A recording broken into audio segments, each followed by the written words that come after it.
Here is a video on Euler's method. That's not Euler, it's pronounced Euler. And this is a method that we use to approximate a value of a function, basically using the derivative.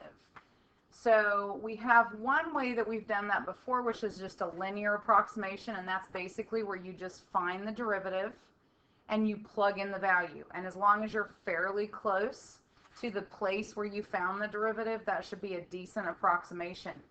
What Euler's method does is basically just try to get that closer by doing successive steps. And so let me just do a little drawing here to kind of show you the example. So let's say that I've got this curve right here, and I've got a tangent line, and I'm trying to approximate a value of the function up here. Well, by the previous method, what we would do is basically just find the equation for the tangent line at the first point, which let me put that in green. So at the green point, I would try to I'd find the equation of the tangent line, and then I would simply plug in whatever this x value is right here into there, and I would get this value, and that would be my approximation. As long as I'm fairly close to the function, which I've drawn this really big, but imagine being zoomed in and we're not that far away from the value, that's normally a pretty good approximation. Well, what Euler's method does is it just keeps doing that. It just does it over and over again. So let's imagine if we were to divide this up in, say, 3 steps, in 3 parts, this interval from this original x value to the red x value. And instead of just making one tangent line, I'm going to keep using the successive guesses to draw a new tangent line, okay? So when I would get to my next point, so my next guess would be right here, then what I would do is draw a new tangent line based on that value. So I'd get another tangent line. Then to get my next point, I would go from where that tangent line intersected right here, and I would draw another tangent line, and then I would use that to get my guess on the tangent line still, but I would use that to guess my value. So you're going to continue to get closer and closer approximations, and obviously more steps the closer you would get. So really, Euler's method is nothing but a numerical method. It's an algorithm you follow, and you just need to memorize this chart. So basically, here's what you need to know, and that is we decide, okay, how many steps? Well, the problem's going to tell you. Do 3 steps, do 5 steps, do 2 steps. That's what you're going to do, and do Euler's method. So that's n. So we do n steps. If A is the original place and B is where we're headed, so if I was at, say this was the point where x is 1, and I was trying to approximate what happens at 1.2, then A would be 1 and B would be 1.2. And so delta x is just the change in x's of each successive little interval there. Well, if I just simply need the width of that, so from 1 to 1.2 would just be 1.2 minus 1, or 0.2, divided by however many intervals I'm going to make. And that's how big each step is. So that's simple, just like if you were doing left rectangular approximation method or right rectangular, same kind of thing. It's just how wide is each equally spaced interval. Slope is found by just doing change in y, delta y over delta x. Well, if we solve that for delta y, we just multiply both sides by delta x, then we're going to find that delta y is just going to equal the slope times delta x. And then that's all we need in order to get our answers, okay? So this is the chart, and I would suggest that you cut off on these notes, if you've not done that, from where those words start. So that's basically the bottom half of the page. I would cut all of that off because it explains it and has the chart, and I would put that in your composition book. I would definitely make sure this chart is written in the back of your composition book as something you definitely want to look over right before the test, because this is a super simple problem, very easy to do. It's all numerical, but you have to know it. So it's very simple. So basically you just have columns for x and y. You have a column for your slope, because the slope is going to be evaluated at xy, and that's whatever row you're on. So it's the x and y on the row that you're currently on. You want that slope. And then delta y is going to tell me where my new y value is, and I take the slope times delta x. And then my new y value is going to be the previous y, so that's the y that's right here, whatever y I have, and then I add the delta y I just found. And that's all there is to it. So let's do 2 examples. It'll be very clear once we've done that. So example 1 is on the back of the page. So what we're going to do, they've given us some information. So they've told us that dy dx equals x minus 2, and that's very common that that's what we know. Typically, the reason we actually use this method is because it's a differential equation we can't solve or not easily solve, and so we need to use this to approximate function values because we don't know how to get the function. We don't have a way to solve it. Now this one we will know because we're doing a simple example to get the idea of the process. And they tell us that y of 0 is 5, that when we have x equals 0, we know y is 5, and we are trying to get the approximate value or approximate the y at 0.8. Again, normally this method would be used when I can't find y. So that's why I do that, because I can't solve this differential equation. All right, so first thing you want to do, part A, we want to make this table. So you're going to make x and y each in a column, kind of make them wide enough to be sure you have room to write everything. And then the next column is going to be the slope. And you don't have to write this every time, but at first you may want to memorize it. It's the slope, or dy dx, evaluated at xy. And that's always referring to the same row you're in. So it's whatever x and y of the row that you're in. And then the next column is our delta y, which we find by taking the slope, which is the previous column, times delta x. And then the last thing that we're going to get is the new y value. This is the new place we're going to start. And it's the previous y on the column plus the change in y's that we just found. So let's go ahead and make, I'm going to make rows here to make it a little bit so you can really see that. So first thing I need to know is the first x and y. Well, my first x and y, x is 0, y is 5. That's where I'm starting. So the next thing we want to do is find the slope at this point, this xy. Well, that means in this case, the only thing here is the slope equation right here. So all I have to do is plug in this x and y. Well, this slope only involves x, so it's 0 minus 2. I just plug in the x value, or negative 2. And then delta y is found by taking the slope, which we just found as negative 2, times the delta x. So let's go back and think about, okay, what is delta x? Well, I'm at 0 currently, and I'm going to 0.8. So that means that delta x would be 0.8, because that's how far I need to travel, and the problem told me to do 2 steps. So just divided by 2. So that's going to be 0.4. And so I can put in 0.4 here. Now most of the time or all the time, this will not be a calculator problem.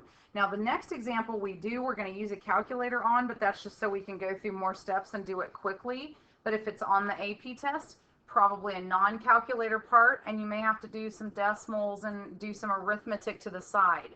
But what you should think to yourself is, oh, I'm so glad they put this on the test because it's a bunch of arithmetic, and arithmetic's easy. So think of it that way and just go over to the side and do all the arithmetic you need. Here, this is not that difficult. Negative 2 times 0.4 is just going to be negative 0.8. And so your new y value is going to equal the previous y value, which is 5. If you look back on this row, y was 5, plus, which in this case is negative, so I'll put minus 0.08, which is the y change. So I get 4.2. So now I'm going to take that number and I'm going to write it here. So I'm going to do this row in red to make it really stand out. So the new y is now 4.2. So I carry that over from here. This is my new value. Then x. Well, x has changed too because I've taken a step. I've done one step. And remember, my step sizes are 0.4. So that means I'm now at 0.4 instead of 0. So here's my new point. So now I need to find the slope again, but at this point, not at the other point. So I've got my dy dx formula is simply to take the x value, which on this row is 0.4, and subtract 2. Again, not too difficult, negative 1.6. And then delta x is found by taking that slope that I just found, negative 1.6 times delta x, which is 0.4. Negative 1.6 times 0.4 is easy to do in your head. 16 times 4 is 64, and then you need 2 decimal places, so it's negative 0.64. And then the new y value is to take the previous y value, which is 4.2, because I got to go back to this row, this y value, and subtract or add delta y, but in this case I'm subtracting because it's negative, and I subtract that. So what I would do is just find a little scratch area over to the side somewhere. I made mine so wide I don't have over to the side, but just write 4.20 minus 0.64. Remember, when you add and subtract with decimals, just line up your decimal places, and then this is, you know, elementary school math. You all can do this. 10 minus 4 is 6, 11 minus 6 is 5, 3.56. So then I go over, and I now need another row, and I go over here, and I write down my new x value is going to be, I've gone another step now, so 0.8, and my y is 3.56, and then I keep going. Oh wait, look back at the problem. What am I supposed to be finding? Y of 0.8, and there's 0.8 right here. So I'm finished. So there is my approximation for y of 0.8, so I'm done. So it's really super not that bad. Even if you had to do several steps, it's not that big of a deal. So my approximation, so my answer would be that y of 0.8 is approximately 3.56. That's my estimation with this method. Now, part B of the problem says go ahead and solve this now, because it is one we can solve, and let's see what the actual value is at 0.8 so we can see how close this is. So remember, solving a differential equation, we've done these a bunch, so you should be getting pretty good at this. We need to separate the variables. So we want the dx to move over there with the x minus 2. And then we want to integrate both sides because we're trying to get back to y. So when you integrate dy, you get y. When you integrate x, you get x squared over 2. You integrate 2, you get minus 2x plus c. Got to remember those plus c's on the AP test. So if you have trouble with that, you need to definitely write that down and make sure you always remember that plus c when we do an indefinite integral. All right, now that's not sufficient though. I've got to find c. But they told me in the beginning that y of 0 equals 5. So that means that if I plug in 0, I'm supposed to get 5. And so super easy here, we realize that c is 5. So that means that my function is x squared over 2 minus 2x plus 5. So this is y. Now we want to find y at 0.8, and you can use a calculator for that, or I'll just tell you the answer, but that's just plugging in 0.8 to the equation I just found, and you get 3.72. So our approximation guess was 3.56. The actual value is 3.72, so that's not too bad. All right, so now we're going to do example 2, and this is the last example we're going to do, and this has a lot of calculator stuff in it. If you are slow on the calculator, I suggest that you pause it constantly and type the stuff in, but I'm going to give you the values. The process here is what's important. So I've got dy dx given to me as 2x minus y. I know that y equals 3 when x equals 2. I know I'm supposed to use 5 steps. And I know that what I'm trying to figure out is what is y of 1.5, or at least approximately. All right, so let's go ahead and find delta x, and then we'll draw our table. So if we're doing 5 steps, delta x is going to be the distance between where you are currently and where you're trying to go. Now here's where you've got to pay attention to whether it's positive or negative. In the last problem, we were trying to go from 0 to 0.8, so we were going in the positive direction. Now we're trying to go from 2, x equals 2, to x equals 1.5. So that's negative. So your change is negative 0.5 and then divided by 5, so I get negative 0.1. Now you'll know that you've done the wrong sign if you try to make your chart, because your x's will start going the wrong direction. So you won't be getting closer to where you're going, you'll be going further away, so you'll realize it. All right, so let's make a chart. So we have our x and our y, and then we have our slope, which is dy dx, and I'm not going to write this time evaluated at, because you need to just learn that. It just means at these points. And then delta y equals the slope times delta x. And then my new y value is my previous, or the y that I'm on in my table, plus delta y that I just found in this last part. So let's start going. So our first point is what we were given, which is 2, 3. That's where we're starting off. And then we're supposed to evaluate the slope at 2, 3. Well, remember, here's the equation. They told me the equation of the slope right there. So 2 times 2 is 4, minus 3 is 1. So our first slope is 1. Delta y is the slope times the delta x. And delta x was negative 0.1, so we get negative 0.1. So our new y value is the y value of this row, which is 3, plus delta y, which is going to be minus 0.1, which is 2.9. So that row done. So let's go to the next row.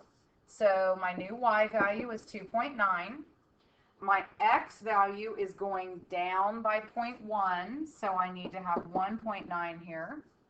And then I just going to go and fill in all the numbers. So this would be 2 times 1.9 minus 2.9. You would simply plug in this point right here, the 1.9 and the 2.9, into the equation, 2x minus y. You can do that on your calculator and you'll get 0.9. Delta y, we take the slope that we just found, negative 0.9, times our delta x. Easy to multiply by 0.1, you just move the decimal over, and then it's negative, so it's negative 0.09. And then our new y value would be to take 2.9 plus delta y, which is negative, so minus 0.9, and we're going to get 2.81. So this row is done. Now we go to the next row. So on the next row, we have 1.8 now for x, because we're going down by 0.1. 2.81 is our new y, because we just found it. Then we plug those into the slope. So the slope is 2 times 1.8 minus 2.81. Do that on your calculator, you get 0.79. We take 0.79 times negative 0.1. So again, remember, all that's going to do is move the decimal 1 to the left and put a negative. So negative 0.079, and then we need to do 2.1810 minus 0.079, and that's going to be 2.731. So now that row's done. So extend our table a little bit, and let's go to the next one. So my new x is 1.7, my new y we just found 2.731, and then we do it all again. So we use the calculator and we do 2 times 1.7 minus 2.773, and we get 0.669. Move the decimal 1 and make it negative. There's your new delta y. So now you take 2.731 minus 0.0669, and we get 2.6641. Done. Now we have 1.6, and my new y is 2.6641. Take in calculator and do 2 times. Now, if this is on the test, it's not going to be a calculator problem, so you would just have to do these decimals by hand.